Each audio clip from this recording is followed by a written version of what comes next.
O áudio que vocês vão ouvir agora é parte do podcast Xadrez Herbal. Caso vocês queiram ouvir mais sobre esse assunto e outros temas de política internacional, é só ir em xadrezherbal.com. Bem, ainda falando sobre Rússia, o Felipe agora na coluna aberta trará novas atualizações sobre a guerra com a Ucrânia.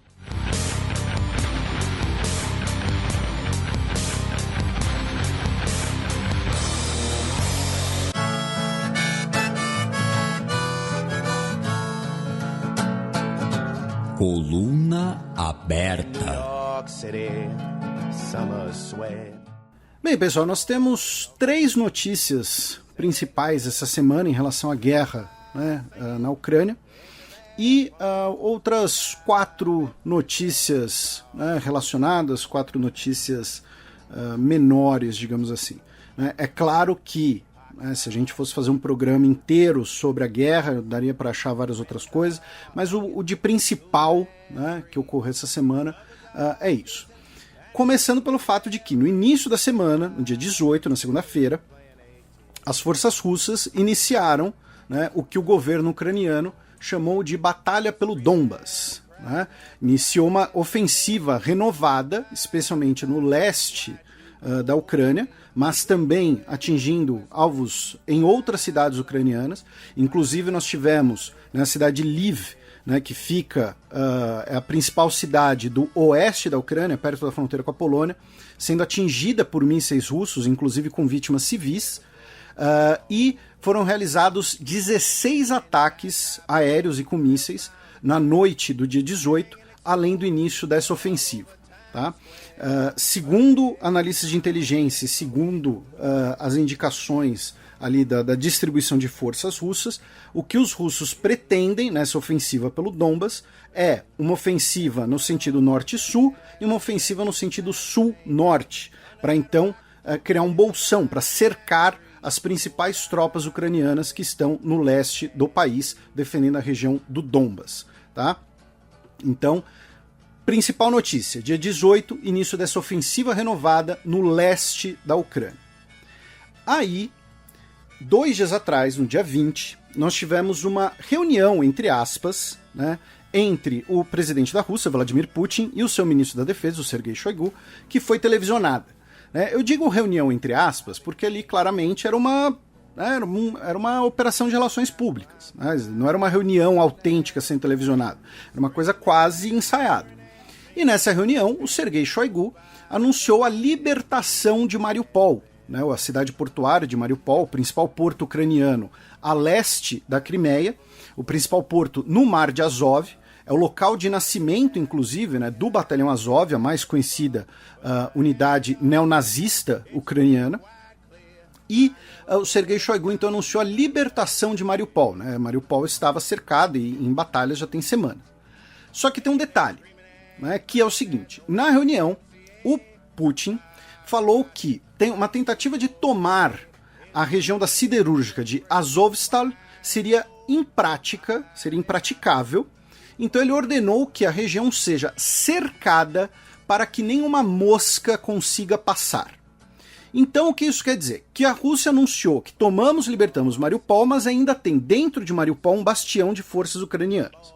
O que acontece? É uma região de uma siderúrgica que, no total, tem quase 10 km quadrados, cheia de túneis, galpões, edifícios, andares no subsolo. Né? Então, se você tentar tomar essa região no assalto frontal, se você tentar tomar essa siderúrgica no assalto frontal, vai ser um cenário de guerra urbana, vai ter muitas baixas, vai ser uma batalha extremamente sangrenta. Então Putin falou, olha, cerca, né, não deixa nada passar, e vamos declarar a cidade libertada. Por que ele fez isso, então?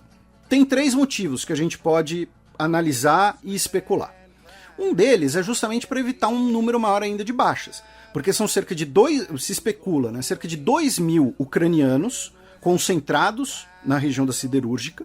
Né? Então você cerca, tenta impedir a chegada de alimentos, de munições, você tenta, né, acabar com a disposição ao combate dessas forças, bombardeios à distância, com artilharia, com aviões, com helicópteros, enfim, e você tenta então deixar eles ali contidos, evitando baixas. O segundo motivo é, vamos lembrar, né, o papel importante de Mariupol, o papel estratégico de Mariupol, né, que é você tomar Mariupol permite ligar a região sul da Ucrânia, controlada pela Rússia, né, a Crimeia e arredores, com o leste, também controlado pela Rússia.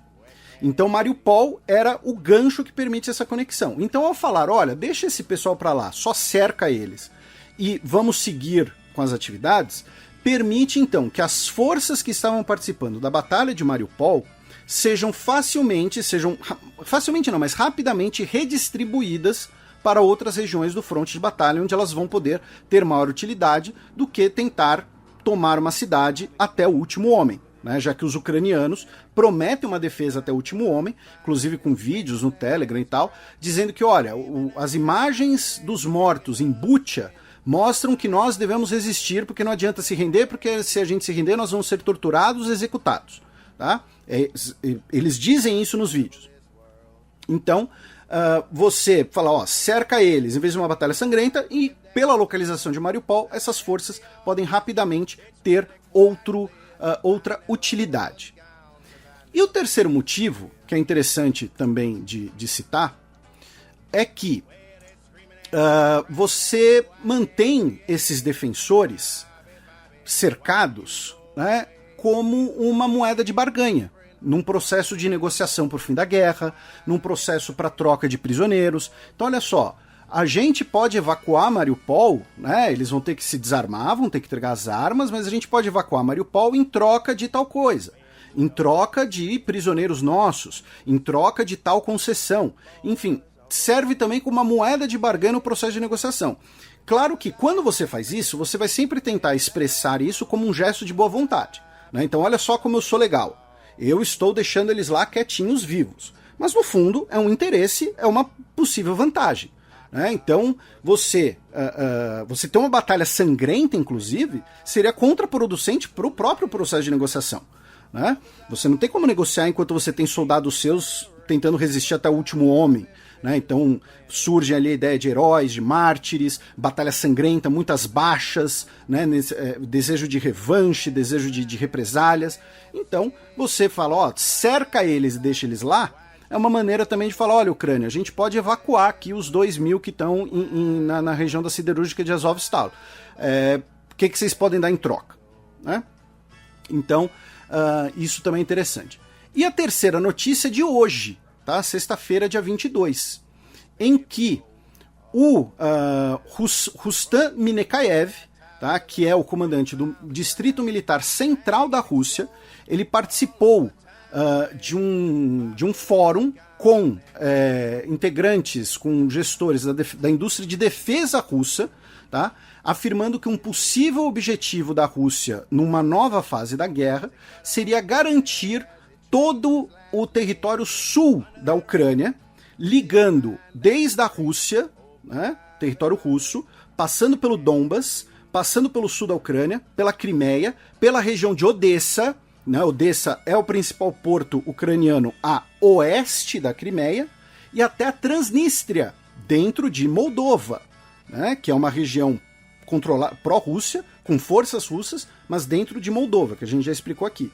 Então, essa notícia de hoje, que depois de uma eventual terminar de vencer a batalha pelo Donbas, seria então o objetivo, especialmente Odessa, para criar essa conexão terrestre ao sul e, claro, privar a Ucrânia do seu litoral, consequentemente privar ainda mais a Ucrânia de possibilidades de exportações dos seus principais produtos, como os agrícolas, e isso leva inclusive ao aumento do preço, por exemplo, do trigo no mercado internacional. Aí, essas são as três principais notícias. Falando as outras 4 notícias, né, mais detalhadas, não de tanto impacto, essa semana nós tivemos a divulgação de 2 imagens do cruzador Moskva, tá? Pegando fogo e começando a emborcar. Tá? Emborcar é, né, quando o navio começa a virar dentro da água. Tá? Aparentemente foram fotos tiradas por um navio russo, por marinheiros russos, dentro de um navio russo, durante a evacuação da tripulação. Tá? Em uma das imagens é possível ver, tá, um grande foco, tá, do incêndio perto da superestrutura do navio. Isso não dá para, pela imagem, pela qualidade da imagem, inclusive, não dá para se certificar se aquele rombo, aquele foco, foi causado de dentro para fora, ou seja, uma explosão interna de armamentos, como alega a Rússia, ou de fora para dentro, um impacto de um míssil, tá? O fato é que o navio teve um incêndio muito grande, dá para ver inclusive fuligem, né, saindo de todas as portinholas, tá? Então teve um incêndio muito grande no Moskva. Isso dá para cravar. Ainda pela imagem. Ainda não. Outra coisa que é interessante ver pela imagem é que os mecanismos de defesa do Moskva, como seus radares, de defesa antiaérea, né, como seus radares, e as baterias de mísseis antiaéreos, estavam todos travados na sua posição de quando não estão em uso. Então, o navio pode ter sido pego de surpresa, pode ter sido uma experiência de tripulação, ou então pode ser um indício da possível explosão interna, né? Em relação a mortes do Moskva, pela primeira vez, tá, admitiram que pelo menos 40 pessoas estão desaparecidas, tá? Falaram apenas desaparecidas. Só que assim, em mar aberto, no Mar Negro, se o seu navio afundou e a pessoa está desaparecida, a dura verdade é que essa pessoa muito provavelmente morreu, né? Mas ainda não está claro o número de baixas. Em outra notícia, no último dia 19, tá, a Rússia expulsou 15 diplomatas dos Países Baixos, 21 diplomatas belgas e 4 diplomatas austríacos, tá, como represálias pelas expulsões que esses países realizaram contra diplomatas russos em datas anteriores. O governo dos Estados Unidos afirmou também no dia 19 que a Ucrânia recebeu sim aviões e partes, né, componentes de aviões, peças sobressalentes, de um país europeu que não foi discriminado, tá? Ou a Polônia ou a Eslováquia, possivelmente a Eslováquia, né, já que a Polônia queria receber substitutos antes em garantia. Então é possível que sim, que a Eslováquia tenha concretizado a transferência dos seus aviões para a Ucrânia. Se esses aviões, o estado de voo deles, a qualidade de voo deles, a velocidade de adaptação deles, do uso pelos ucranianos, ainda estará por ver. E finalmente, essa semana, Rússia e Camarões renovaram um acordo de cooperação militar que havia sido assinado em 2015. Tá? Então, mais um país, e nessa renovação nós tivemos inclusive agora também outros aspectos colocados, inclusive a possível presença de instrutores russos para treinarem tropas camaronesas. Então, mais um país africano que aprofunda as suas relações militares com a Rússia.